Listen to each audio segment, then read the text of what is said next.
Hello, this is John Hummel, Senior Technical Writer for Wallaroo.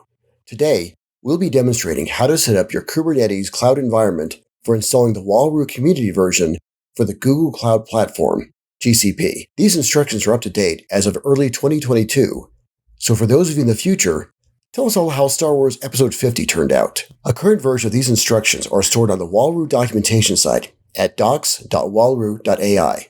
Here, you'll find the prerequisites and the gcloud-related commands so you can copy and paste them right into your terminal. These instructions assume that you have your Google Cloud Platform set up with the Google's Kubernetes engine integration enabled and are ready to go and have the following: your Wallaroo Community license file. You can get that from portal.wallaroo.community.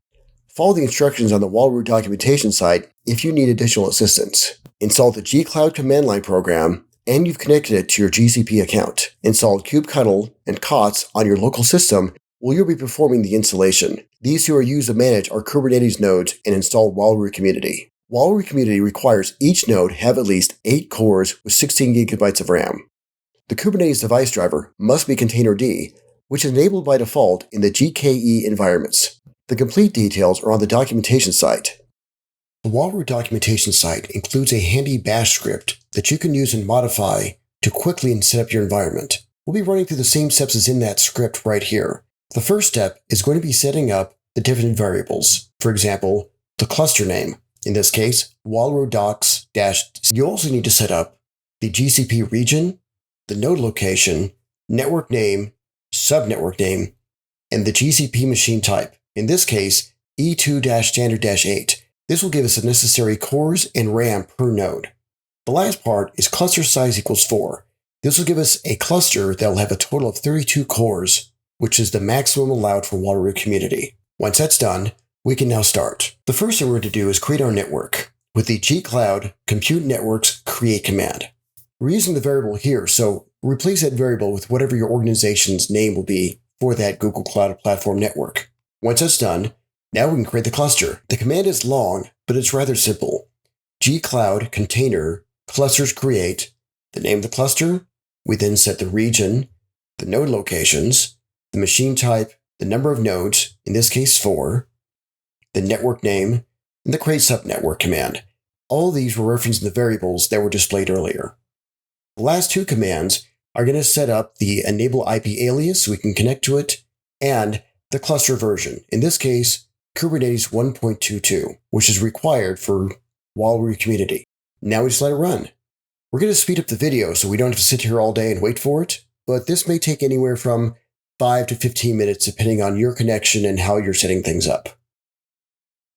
Alright, the cluster is prepared. The last command that we need right now is to retrieve the Kubernetes credentials. This will allow us to connect from our local system and give updates commands to this Kubernetes cluster. That command will be gcloud container clusters get credentials, the name of the cluster, and the region. Once that's done, we can then do kubectl get nodes to verify that the cluster is ready and the nodes are available.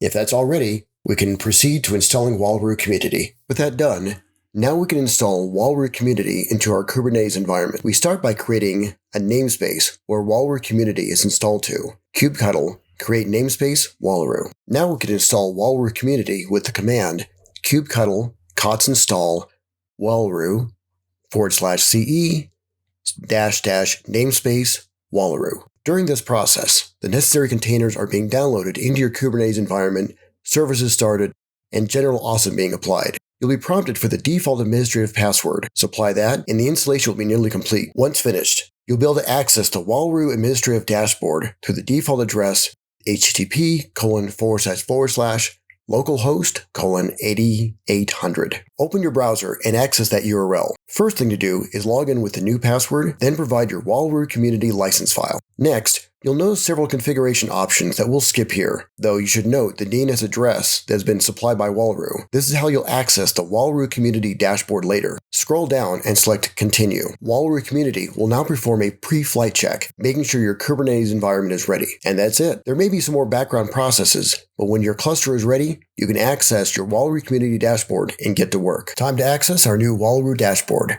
You'll see the URL right there, domain prefix, and the DNS suffix. In my case, it makes the URL for my Wallaroo dashboard flashychair3389.wallaroo.community. These URLs are unique to your license. Once your Wallaroo community instance is running for the first time, you'll receive an email providing you with your temporary password. Open the URL for your Wallaroo dashboard, use the same email address registered with the Wallaroo community license, and use your temporary password. You'll be prompted to change your temporary password for a permanent one. With that, you're now using Wallaroo. For more instructions, make sure you check out our blog posts at Wallaroo.ai/blog or use our tutorials and other guides at docs.wallaroo.ai. Thanks for being part of the Wallaroo community.